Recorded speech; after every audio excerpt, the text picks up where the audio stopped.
Hi. Okay.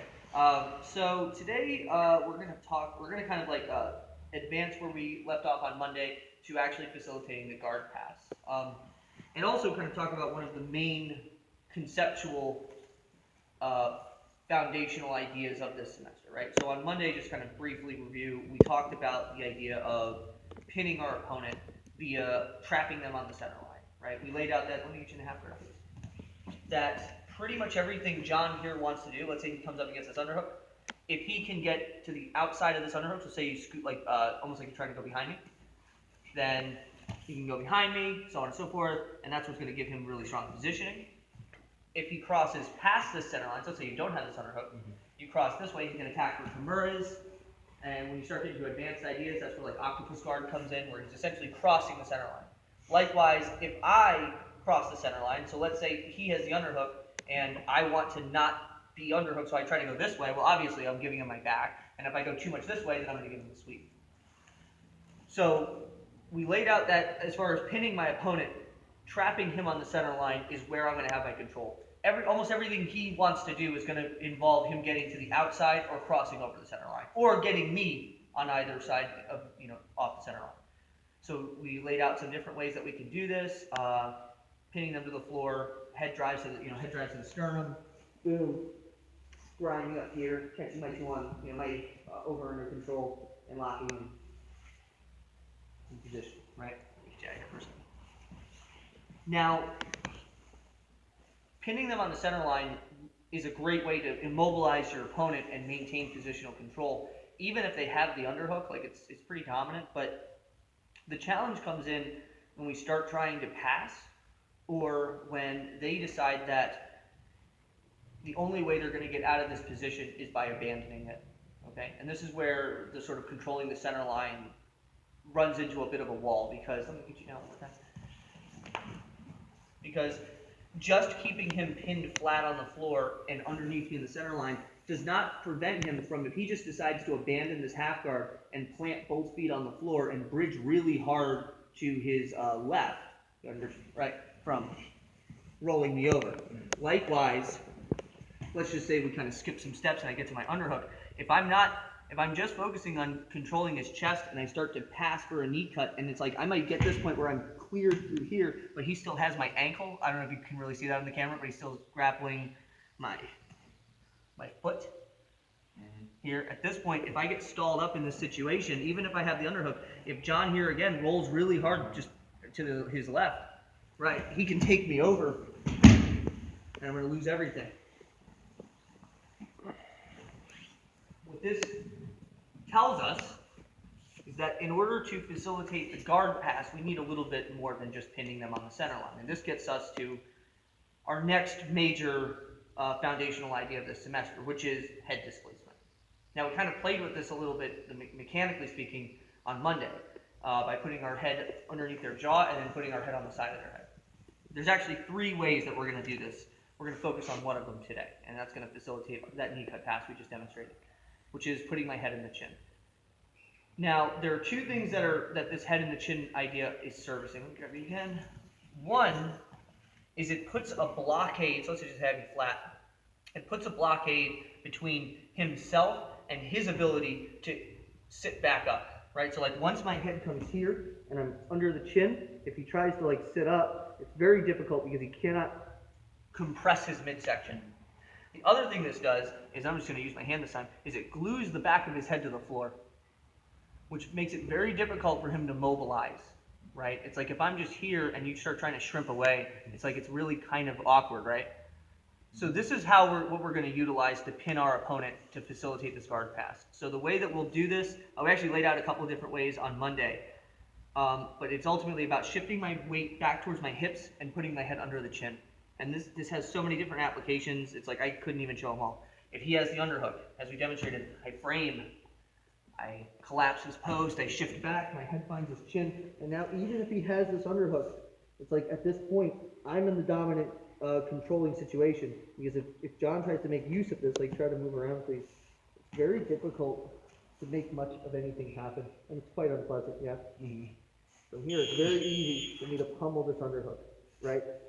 So you see that, like, just kind of pummeled in there. And also just from neutral, right? Just as we laid out, grinding my sternum along the tricep. Let's say you're in that defensive position, so you're on your shoulder, hands in tight. I'm here, control the hips, drive up, come back. I can just find my head here. And any sort of anywhere in between, pretty much. As long as I can get my head under the chin, I'm good to go. I'm going to keep this pressure tight, and that's what's going to facilitate my ability to pass the guard. So let's go start talking about that. Let me rotate you this way. And I have your head. I'm here. So at this point, in a perfect situation, I put the top of my foot on this knee. The way I'm going to facilitate that is by making my weight heavy in the upper body, and like my feet should be kind of light, and my knee wants to slide out. So if I try to slide up, I'm going to run into this awkward place where it's not really doing anything, and it also doesn't afford me anything, because if my knee's really close, he could theoretically roll me this way. But if my knee goes wide, it's like even if I have nothing, it's like, do me a favor, John, try to roll me to your right. Yep. You see how my knee just kind of posts him out. The other thing that this affords me is if John here tries to like bring his knee to his elbow and like recover a closed guard, this foot stops it. This is primarily what this is designed to do. Because you'll end up in a situation where you have everything. Say I have you fully pinned down, let's say even this much, and then I'm ready to go, but if I'm not controlling that knee, then he just brings his knee to the inside, pushes into a closed guard, and everything I just did not only is negated, but now I have my posture broken inside a closed guard. So, we don't want that. So let me get you down. So however it's happening, to get the head in the chin, I'm shifting my weight back. Maybe we're just hand fighting, and I'm just coming in. Boom. I pummel to get my underhook. From here, you see that guy? My knee slides up and out, and it finds his knee. From here, actually, I should probably talk up so you can hear me. From here, my hand is grabbing the nape of the collar, just as we did, and I want my pressure to be pulling this collar down and driving my shoulder into his armpit. So if John tries to re-pummel this underhook, like try to re-pummel that, see how awkward that is? If I'm kind of relaxed, then you might be able to slip that through.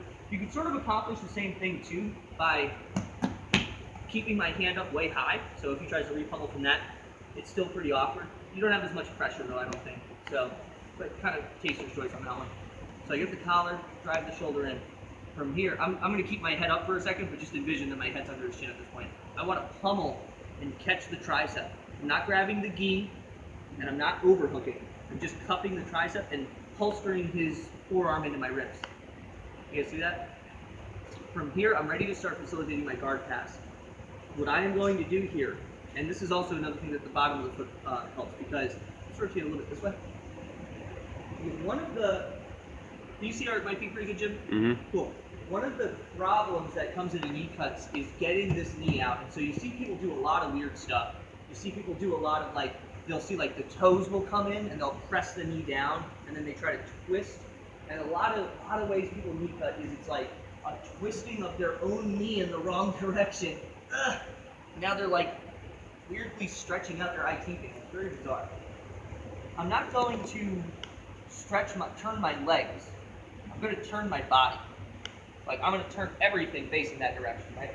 So, let's see. I'll do this once without my head in position, just so I can talk through it, and then I'll demonstrate with the head in position. So I have my underhook. Imagine my head's in a good spot. I have my foot on the top of the knee, and then I'm going to straighten this leg that's in the half guard, push down on his knee, and turn my hips. Hold on to that really tight, Joe. Yeah. And I'm just straightening, turning, and pushing. My knee is going to poke right through, guys. Like I'm going to press down. I'm going to scissor right out. So I'll do that now with everything. So I'm here, I have the head in the jaw. I'm here, I trap this arm. And then from here, I'm turning my hips over and pressing the knee down to cut my leg out. And at this point, what I like to do is knee slides in and I keep my head in the chin. So if like John try to move around, it's pretty unpleasant. Let's see. So, I'll go through all that again. Again, the principle here is this head displacement. As long as I keep my head in his chin, honestly, the way you pass exactly can be like a little fluid, you know? it's very hard for them to move you around. So we're in the half guard. However I get here, what I'm looking for is this underhook and my head under his chin. Here. I'll move my head for now just to talk through it again. I have this underhook, I have the nape of the collar. When my weight goes up high, my knee slides up and out, and that's what's going to facilitate my foot finding the top of the knee. Did you get a good shot of that, Jim, like where my foot's going in there? So I'm here, and it's like, however it's at, wherever it's at, it's sliding up and out, and that's where it's going to find it. And I want to kind of cradle that knee. So if Mike tries to re-guard the close guard at this point, it's going to be very difficult for him to get that knee in there.